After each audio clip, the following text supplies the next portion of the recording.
Good evening and welcome to this edition of News Tonight with me, Bernice Abu-Baidoo Lanza. We are coming to you from our studios at the Platinum Place, Accra, around the world via technology on Facebook and YouTube. Let's take a look at our headlines. Coming up tonight, Accra Circuit Court denies bail to NPP Bono Regional Chairman Abronye and remands him into police custody until the next appearance in court on September 19. Also, youth of New Patriotic Party threatened to hit streets over what they describe as political harassment following remand of Bono Regional Party Chairman. And West Africa Examinations Council to introduce digital examinations to curb malpractices in WASI and BEC. We'll be exploring this further. And elsewhere, suspect in Charlie and held in custody. We've got details of that and more coming up shortly.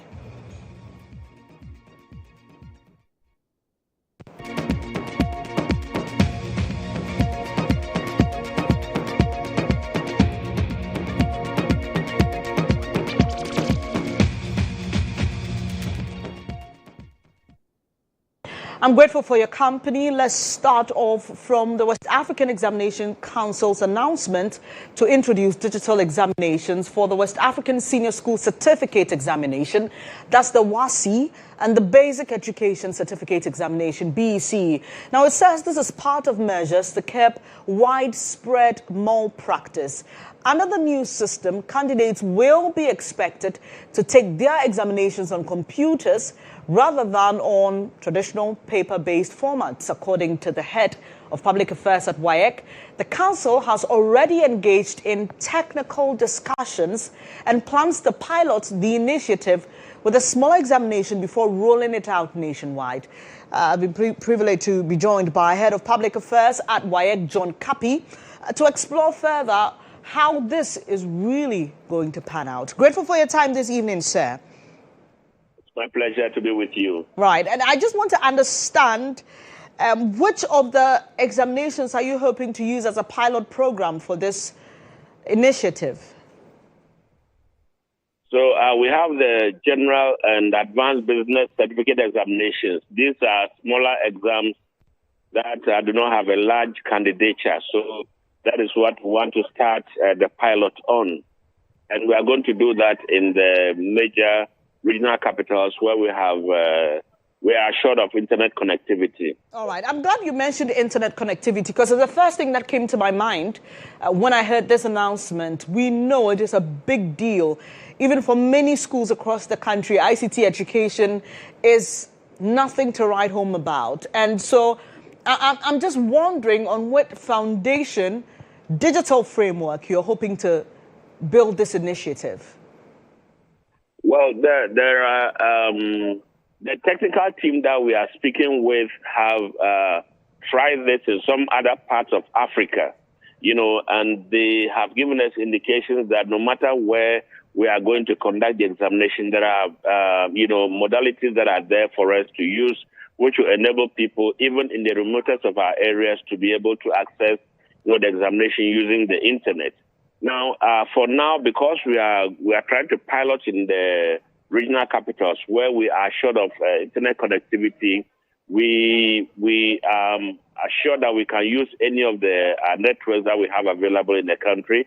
And then as we move into the hinterland, we'll see how they can, in collaboration with the Ghana Communications Authority and all other, relevant bodies, be able to connect considerably, in a manner that will enable, those people in those areas to access their questions in good time and be able to write their examinations. Right. Now, the big problem, for which reason you want to roll out this initiative, is examination malpractice. But malpractice largely thrives on the digital space. We know that there are some WhatsApp groupings. Even quite recently, we understand that some teachers were helping students, some students were caught with mobile phones and all that. Tell us how this will address the issue of malpractice, even though you're migrating the examination from the traditional mode to a digital space. what are the safeguards that are going to be put in place? So what we're trying to do is, for example, that for each of the examination centers, we have candidates who have access to a personal computer, be it a laptop or be it a desktop or whatever.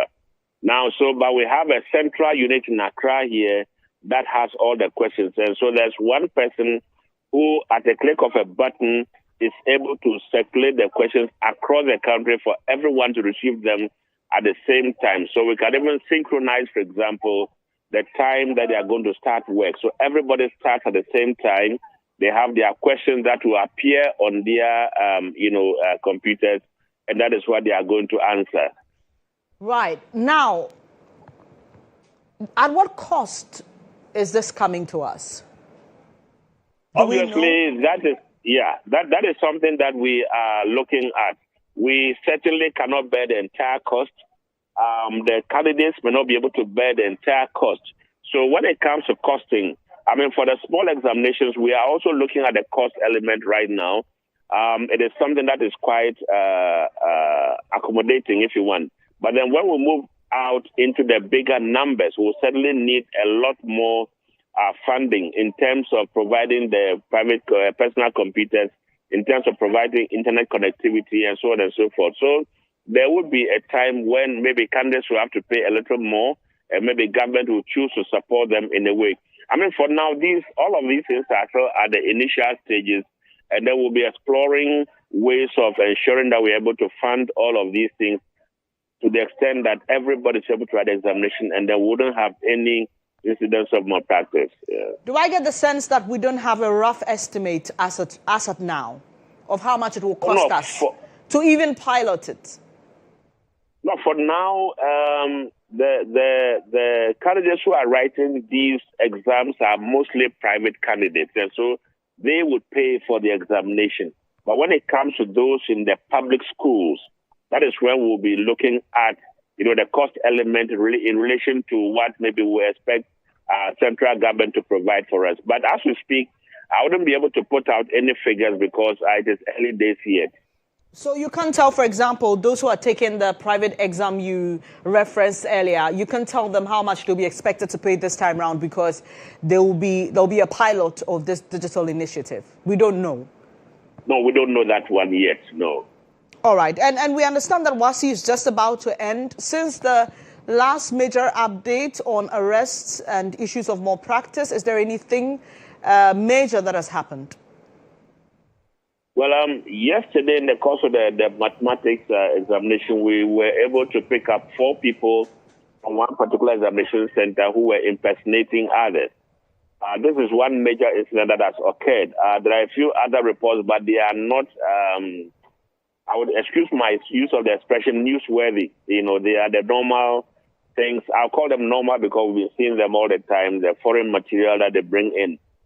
Writing on the board and all of that. But then the issue of impersonators is that which has increased and which is, raising a lot of eyebrows. I'm grateful for your time this evening. GHOne Kapi speaks for the West Africa Examination Council, just helping us briefly understand this initiative of going digital when it comes to our major exams, WAEC and BEC. Away from that, the minority leader has condemned what he describes as selective justice by the Ghana Police Service, highlighting their silence on a formal petition he submitted concerning a death threat against him and other MPP officers during the Akwatia by-election. The threat reportedly came from Vice Chairman of the ruling National Democratic Congress, Sofo Azoka. A national officer of the NDC threatened my life, threatened the national organizer's life, threatened the chief whip and other senior members of the party. Threat of death openly. We petition. Unfortunately, because there's a different Ghana for MPP and there's a different Ghana for the NDC, the IGP has not even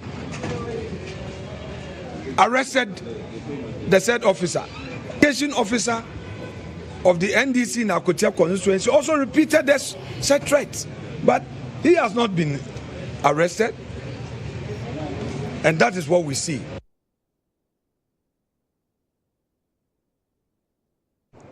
Well, much later in the day after that, we heard from the Ghana Police Service. Sofa Zoka has been arrested and he will be appearing in court over the matter. But let me just bring in Enoch Afuakwa. He's legal counsel for the Bono Regional Chairman of the New Patriotic Party, Kwame Bafo Abronye, who has also been denied bail. If you've been following his arrest and his earlier appearance in court, he was remanded to appear today. He's also been remanded to reappear. According to the legal counsel of the Bono Regional Chairman, the state is using investigations as a means to unjustifiably punish his client. He made these comments moments after Mr. Abronye was taken back into police custody following court proceedings where his plea for bail was denied. The police says that they have not completed investigation. That is their only reason. But how can you use ongoing investigation as a form of punishment against an accused person? How?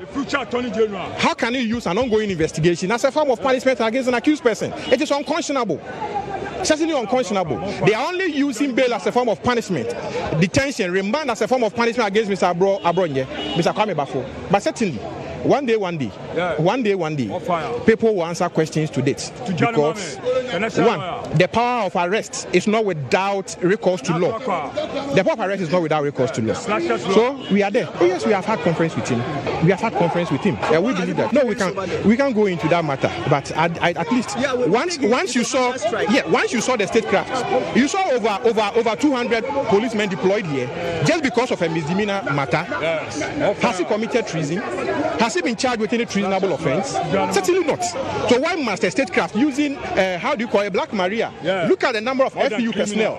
Look at the FPU plants, appliances that has been deployed around the court premises. For what? You need that gadget. Is it a show? Is it showmanship?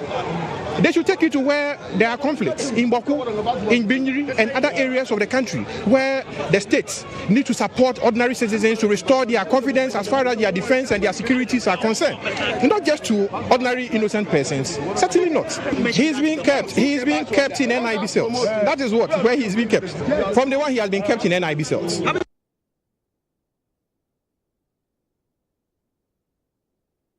Let me now engage National Youth Organizer of the New Patriotic Party, Salam Mustafa, over some notice that youth of the party will be hitting the streets over this matter. I'm grateful for your time this evening. Now, your Bono Regional Chairman has been remanded for a week. You are not happy about this, but some also say that considering who he is and considering the kind of attention he commands, even from the youth of the party, it's okay if, he's kept also because of the concerns of being a flight risk. You disagree with that? Good evening to you and your viewers. We certainly disagree with that view. It's not a flight risk. Even if it were, if the court were so minded to grant him bail, they would ask him to surrender his passport, which would then make him incapable of getting out of the jurisdiction. So there is enough mitigation to having him abscond if the court were so minded. It is only premeditation that one can conclude in the travesty of justice that has been committed. That right from the word go, there was the intention to keep Abronye behind us. Mind you, Abronye voluntarily honored the invitation of the police. He walked to the police headquarters himself. He was not forced to go. So this is not someone who was ready to run away from the law. In court today, the prosecution themselves mentioned that they have obtained forensic video, which they have validated, which contained the content of the material they are using against Abronye. So we ask, what then do they want to keep him for, if not for the purposes of punishing him, that you still want to keep him in jail. And let me tell you something very interesting this evening. Abronya was remanded into police custody on Tuesday, even though he worked to honor the invitation on Monday, was put before court on Tuesday, and the court remanded him into police custody. At the request of prosecution that they were still carrying their investigations. From Tuesday till this morning, that they went to pick Abronya from the NIB cells, not a single question was thrown to Pameba for Abronya, our Bono chairman. It tells you that it is not that he is needed for any form of investigation. It is just to show him where power lies. But aren't you sorry, sir, but aren't you just simplifying it? The police may keep, or the courts may demand that someone be remanded for various reasons, not necessarily to interrogate them per se.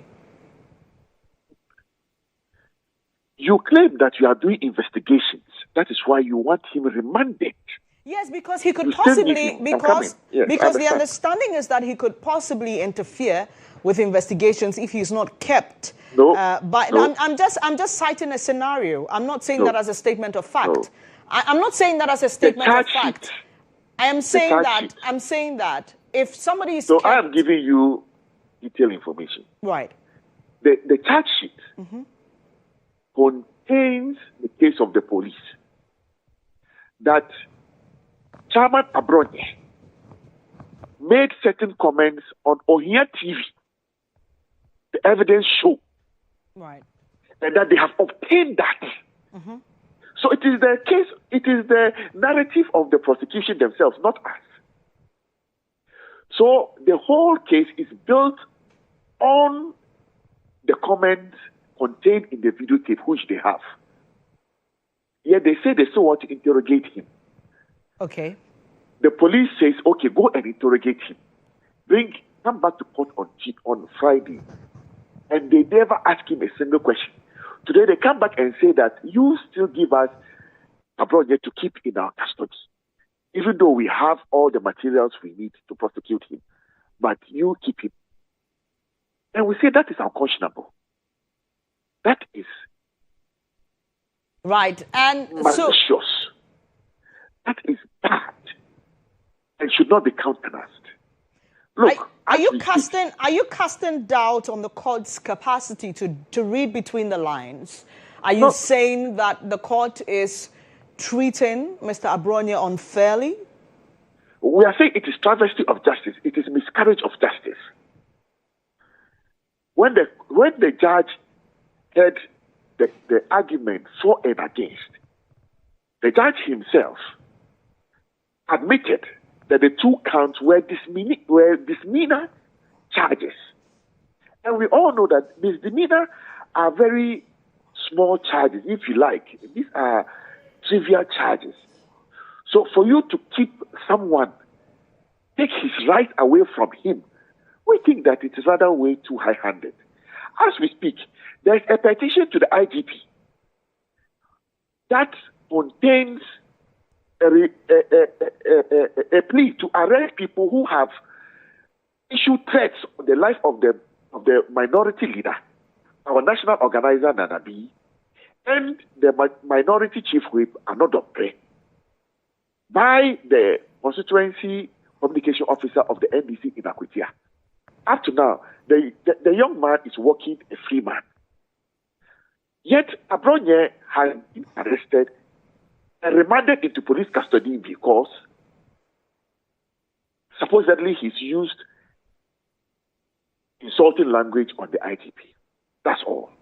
But people who have committed, a terrible offense in the nature of death threat are walking free, on our streets.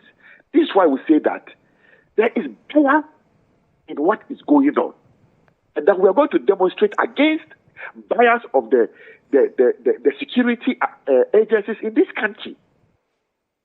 It is becoming In fact, it has become a party. It is glaring that something is completely wrong and that there is a targeted proposition against MPP people in Ghana. Okay, so we want to awaken the consciousness of the citizens, I'd like for you of the nation.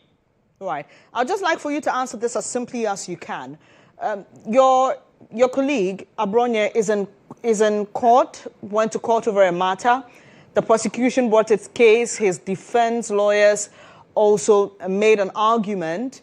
The court says, let's put him back in jail. I just want you to explicitly tell me if you think that the court has failed to do its job. I think the court failed Chairman Abronye in not granting him the bail. Because clearly, we're able to demonstrate in court that the plea to have him remanded was malicious and unconscionable. Okay. Yet our plea was not taken. Okay, so we understand that you intend to hit the streets. When are you doing this? Exactly. Is it going to be nationwide? Is it going to be in the capital? What's the plan? We are planning a series of protests beginning on the 23rd of September. That is the next coming Tuesday. From Obrasport, we'll take the Ring Road Central and then to the police headquarters and present a petition to the IGP and the national security people on their selective application of the law and bias. I'm grateful for your then time. We will scale it up, with other series of protests that we intend to do, because there's clear understanding that the government has decided to go after MPP people, and therefore we have also decided to meet them on the streets. Grateful for your time this evening. That's National Youth Organizer of the New Patriotic Party, Mustafa Salam, sharing his thoughts on that Abronye DC incident. But just by way of information, if you are not aware, the NDC's chief, Sofo Azok, I beg your pardon, has been granted bail and released by the Ghana Police Service. He was arrested, and in a statement released earlier today, the police said he was arrested in Tamale on September 10, following the launch of an investigation into an alleged assault on Alhaji Masawudu Osman during the Akwatia by-election. You're watching News Tonight with me, Bernice Abu-Baidoo. So please stay with me. I'll be back with more news.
Thank you for staying on News Tonight with me, Bernice Abu-Baidoo. Now, the annual spillage of the Bagri Dam in neighboring Burkina Faso has once again left devastation along the White Volta in the Upper East region.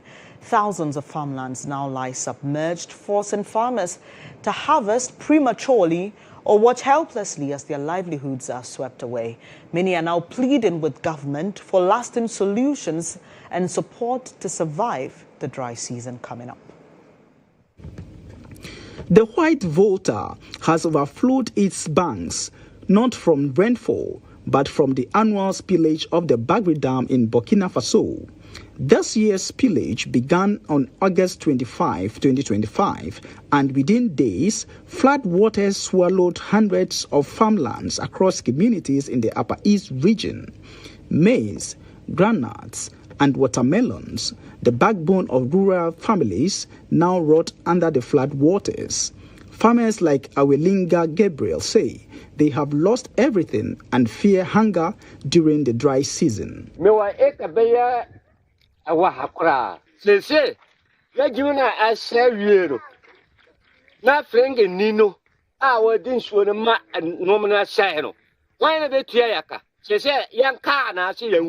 Others like Idrisu Yakubu of Bazwa lamented the spillage, urging authorities to either find a permanent solution or support them with loans to rebuild their lives. God, our rainy season here makes us to plant, so we have to farm during the rainy season, and that's the time too that the Bagri people release their spillage, and it will come over flooded all this place. This our community here will not get anything. Our rice spoil, maize, everything. So what are we going to feed on? The government to see how we are passing through here and then help us. For Abugri Andrews, the destruction has worsened poverty in the area.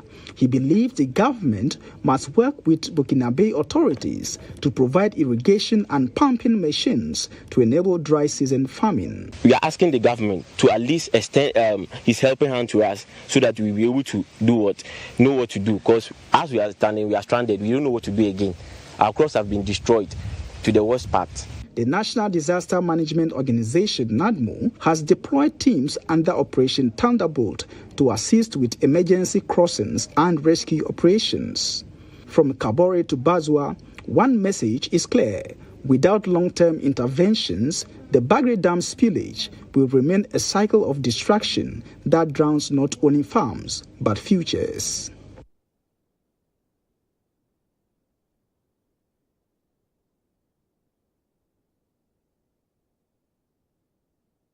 From one farming community, let's move to another, as farmers at Tuba in the Greater Accra region are appealing to government to rehabilitate the aging Tuba irrigation facility to boost vegetable and food production in the area. James Amankwano Mensah, the vice chairman of the Tuba Irrigation Farmers Association, notes the association spends significant amounts maintaining deteriorating canals, often clogged with silt and eroded material, restricting water flow. He believes a full renovation of the irrigation system would improve crop yields, enhance livelihoods, and benefit the wider Tuba community. The following report has more.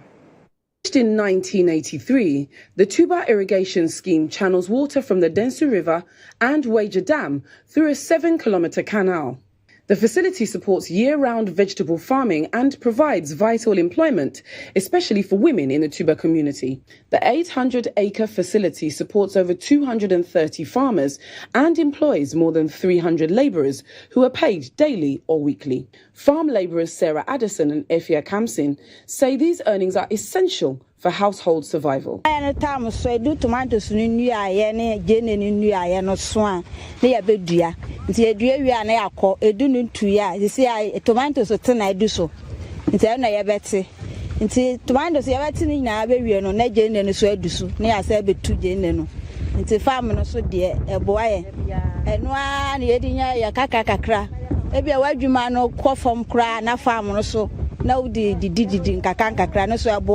Kwejuma had the Gisa machine assay. Anata mansuini ha, and I remember anything be amewa. So one beya, I want to age maybe one go school. Wouldn't you a boa for? I want year one beya. Traders Rukaya and Mabina source fresh vegetables, particularly tomatoes and onions, from Tuba. According to them, the produce is not only fresher, but also more affordable, allowing them to make decent profits.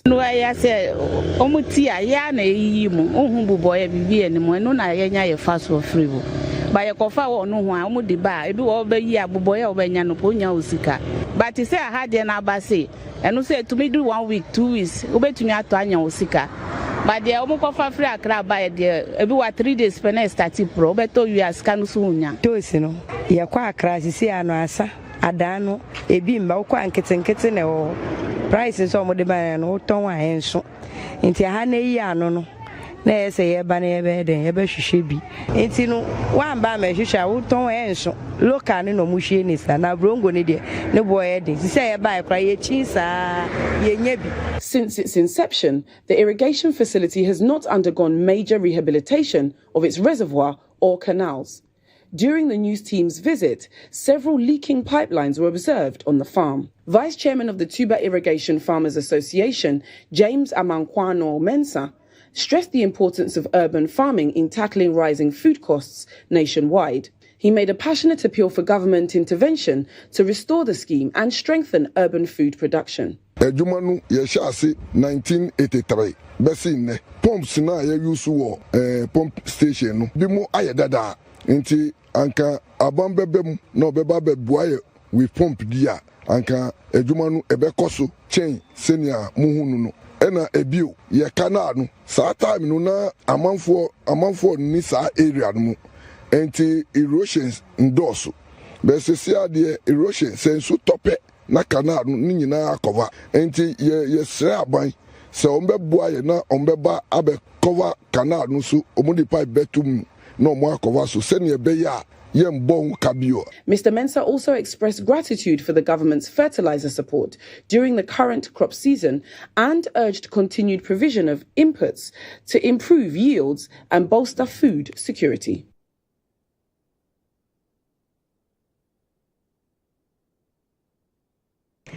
President John Dramani Mahama's directive to local assemblies at the relaunch of the National Sanitation Campaign has already engendered keen competitiveness among MMDCs in the Western Northern region.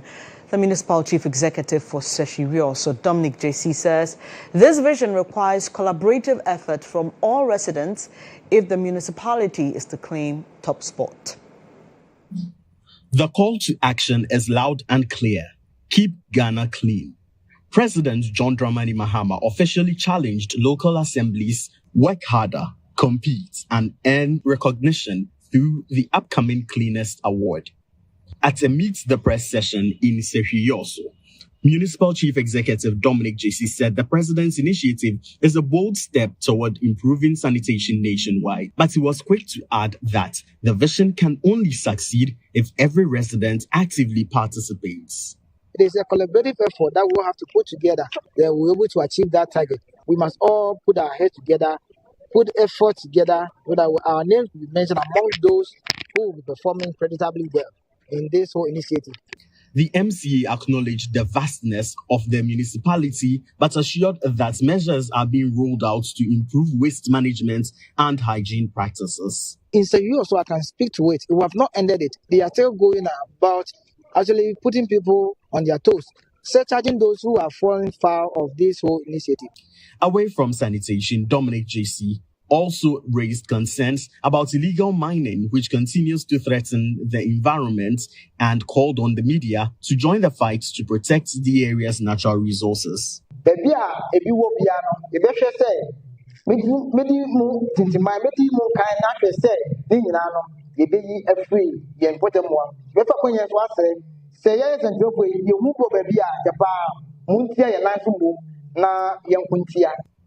From sanitation to education and the environment, the GHOne Assembly insists that collaboration remains key in shaping a cleaner, more sustainable future.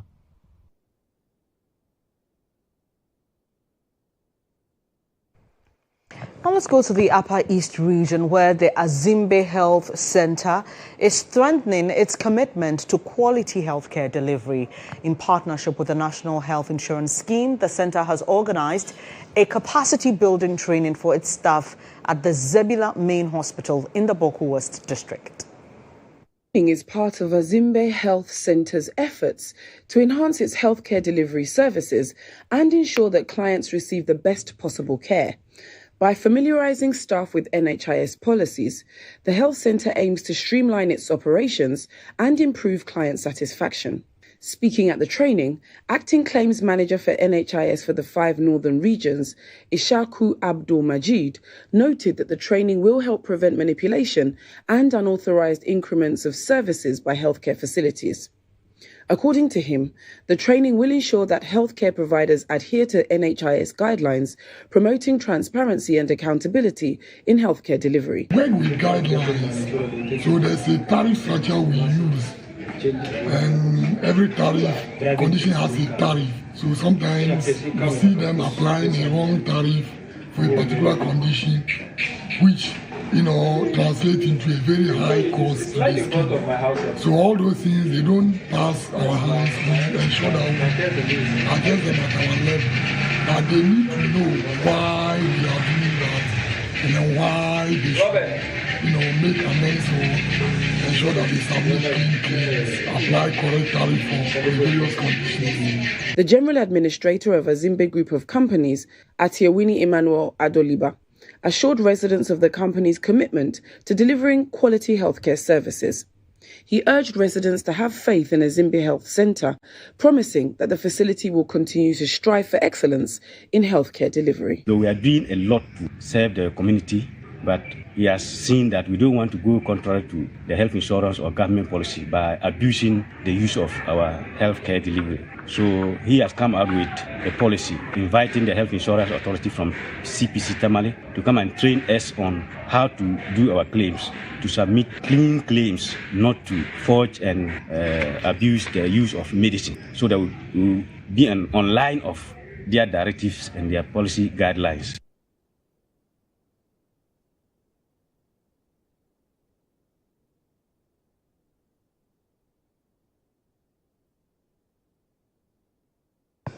You're still watching News Tonight with me, Bernice Abu-Baidoo Lansa.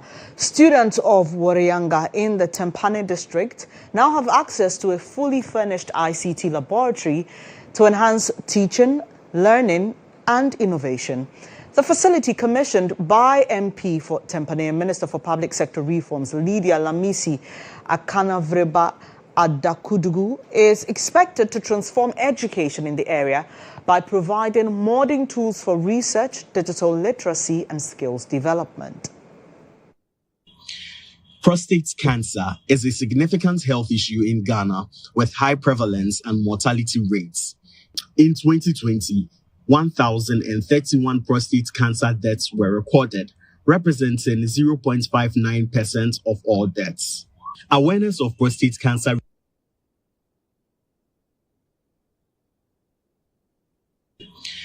Prostate cancer is a significant health issue.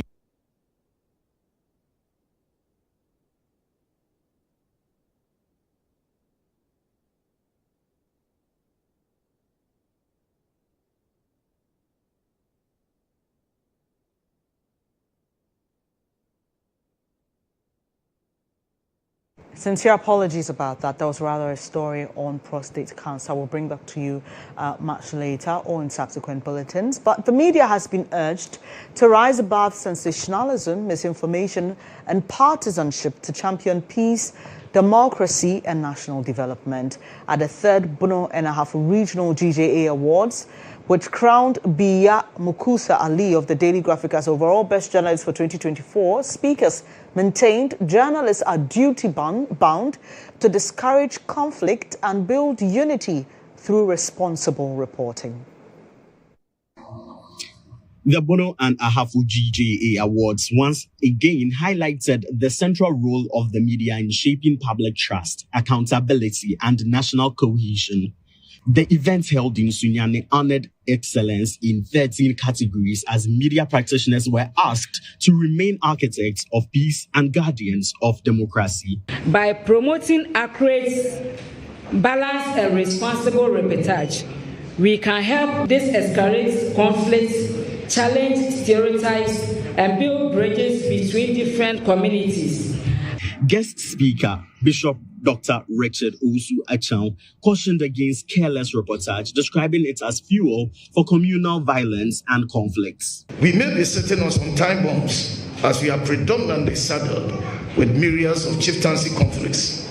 To my distinguished ladies and gentlemen of the press, the impact of our negligence and inaction in dealing with these enemies of peace can and could create devastating effects. Also present as a guest speaker, Prince Osekojo challenged journalists to embrace conflict-sensitive and development-oriented reporting. In the era of rapid social media growth, falsehood spread faster than truth. That is why professional journalists are indispensable. They must fast-check, debunk fake news, and provide clarity, especially policies. Graphic Group Regional Manager Biya Mukusa Ali emerged as 2024 overall best journalist in the region, having swept Best Newspaper Reporter, Best Political Reporter, and Best Agroecology Reporter. Mukusa Ali dedicated the honor to the people whose stories he tells, describing them as the true foundation of journalism. Now, September is Prostate Cancer Awareness Month, and as part of efforts to promote early detection and save lives, Patolab, in collaboration with Prudential Bank, has launched a free health screening initiative. With research showing that 85% of prostate cancer cases are diagnosed at advanced, less treatable stages, this initiative seeks to create awareness, encourage regular checks, and provide men with information they need to take control of their health. Prostate cancer is a significant health issue in Ghana with high prevalence and mortality rates. In 2020, 1,031 prostate cancer deaths were recorded, representing 0.59% of all deaths. Awareness of prostate cancer remains low, and many cases are diagnosed at advanced stages, often after the patient has sought herbal treatment, which complicates management and survival. A study in 2015 showed a 75% fatality rate for prostate cancer cases, highlighting an urgent need for improved awareness and early screening programs. So we are doing this to make the people aware of their prostate health. And research has it that 85% of prostate cancer is being diagnosed at the advanced and less treatable stages. So this screening is going to help us make people aware of their prostate health so that measures can be taken if there is any emergency. The initiative, which combines awareness creation with testing and counseling, reflects a commitment to health and quality of life. Okay, so as a bank, we want to increase the awareness of prostate cancer and its effects on men. We also want to encourage early detection so that it can be treated on a timely basis. And it's a way of also giving back to the society. The choice of Abosi-Okai, a busy commercial hub dominated by male workers, for the free prostate cancer screening exercise was strategic. So we hope to get a very high number of men here participating in the test and counseling sessions so that they can take proactive steps to address the situation. Health experts on site conduct blood tests to check prostate-specific antigen levels and provide counseling sessions. Men found at risk will be supported with counseling and guided on the next steps for treatment.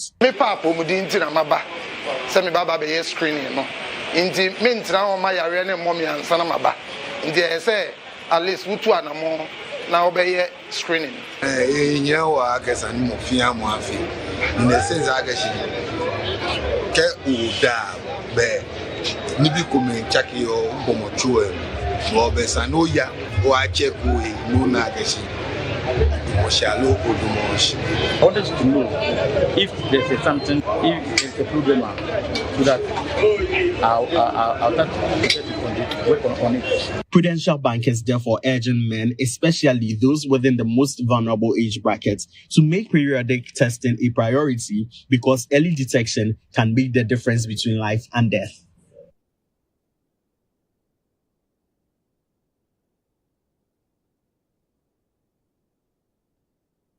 It's now time to bring you business news. The Business Brief is brought to you by CompuGhana, passion for technology.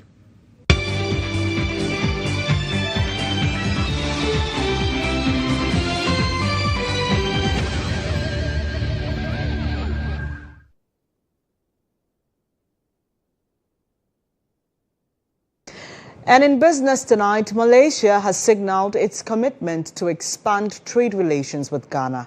Acting High Commissioner Said Nozer Idid bin Said Yusuf Idid says both countries already share strong links in trade, education, tourism and culture. He believes, however, there's greater potential to unlock opportunities for economic growth. He made these remarks during Malaysia's Open Day event, which aims to encourage Ghanaians to visit the Southeast Asian nation in 2026.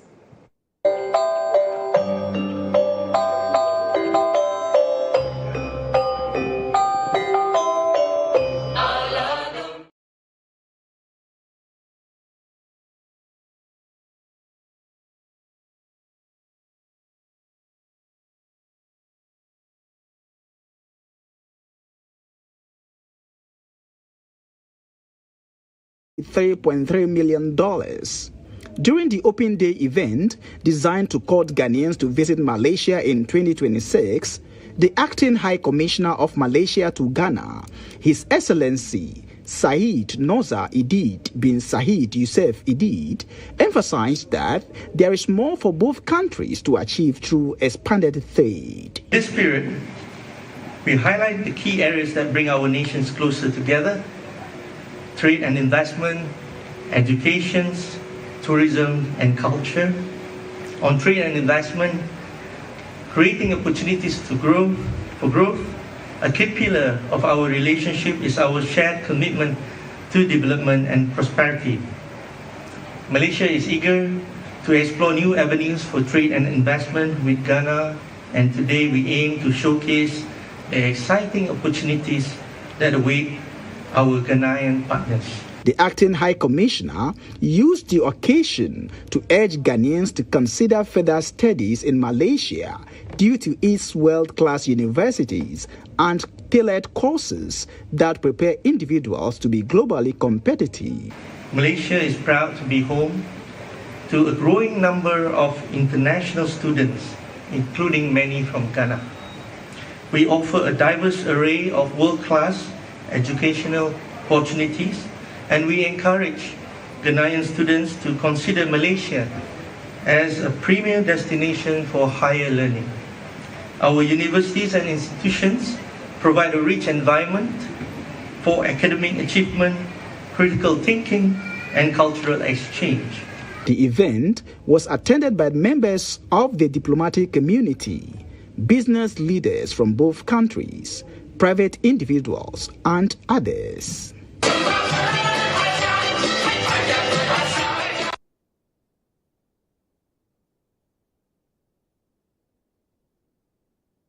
That'll be all for business. I've got sports news updates shortly.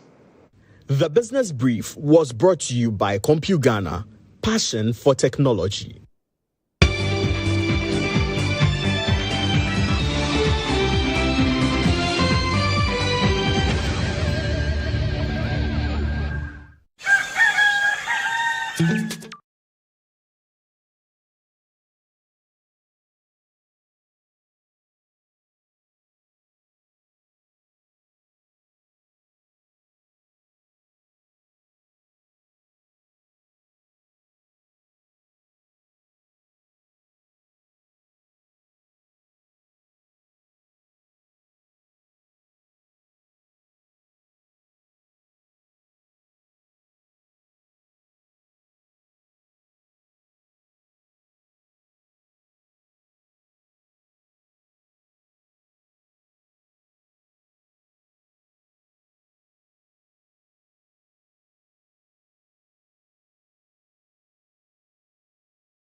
Will face the Lionesses of England in a high-profile friendly on December 2, 2025, following an agreement between the Ghana Football Association and the England FA. The game forms part of Ghana's preparations for international competitions, including the 2020 Africa Women's Cup of Nations, WAFCON.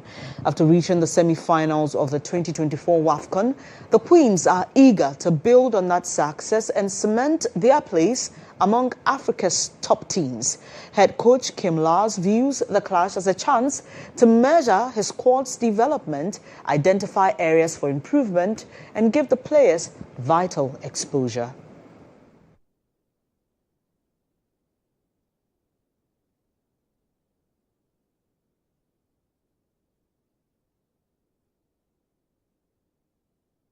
And Kumasi Asante Kotoko's head coach, Abdul Karim Zito, says he's fully aware of the pressure on his side to deliver the Ghana Premier League title as the 2025-2026 season kicks off this weekend. Karim Zito, speaking ahead of his clash, stressed the club's ambition remains unchanged to win every match and ultimately claim the league crown after finishing third in the last season. Kotoko never had a sub game. I remember when I was also playing the younger clubs, anytime they see Kotoko, you see us as Kotoko doing everything we can do to beat them. So in terms, I told my boys, the way you prepare against Kotoko when you were not in Kotoko, like the same thing the other clubs to prepare, the players to prepare against you. So to me, not only the team, not only what do you call it, Chelsea. The game is very difficult. Moreover, according to history, Kotoko don't easily had it easier over there. But there's always a day in your life that can change issues. So we are still. That'll be all for sports. It's now time for GHOne.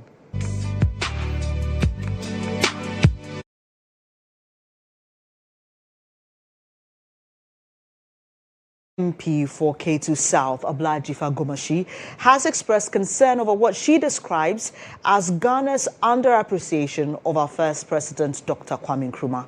She believes the nation has not done enough to honor his legacy. When are we going to wake up to the fact that rallying around this name that is globally accepted? You think Nkrumah has not been celebrated enough by us as Ghanaians? No, we haven't. Wow. No, we haven't. And I'm very grateful to, listen, you can think I'm doing politics. That's your problem. It's not mine. I'm just speaking truth to the facts and the issues. I will send you a video. Remind me to send you a video of what President John Dramani Mahama said in Nkrofo last year. He is fully immersed in Nkrumahism. And he and I are working together. Wow. And we are going to do this journey to Nkrofo. Now time for international news.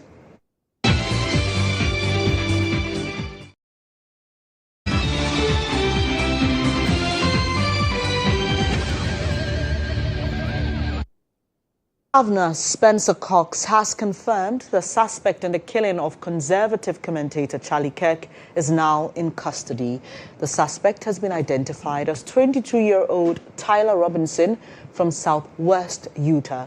Authorities say Robinson's father recognized him from FBI images, and after Robinson confessed, he turned him in with the help of a family friend who's also a clergy member.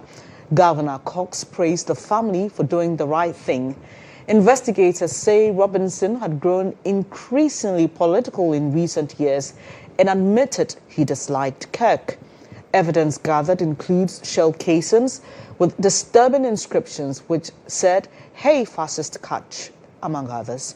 Robinson is not a student of Utah Valley University despite earlier speculation. His mugshot has now been released.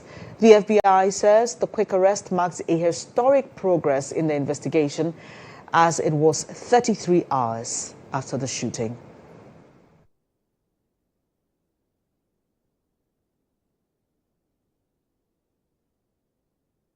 There's more news when you log on to starfm.com.gh. That'll be all for this evening's edition of News Tonight. I'm grateful for your company, as produced by Eko Boache. From the entire team, we wish you a very good evening. Do stay with us on GHOne Television. Stay blessed.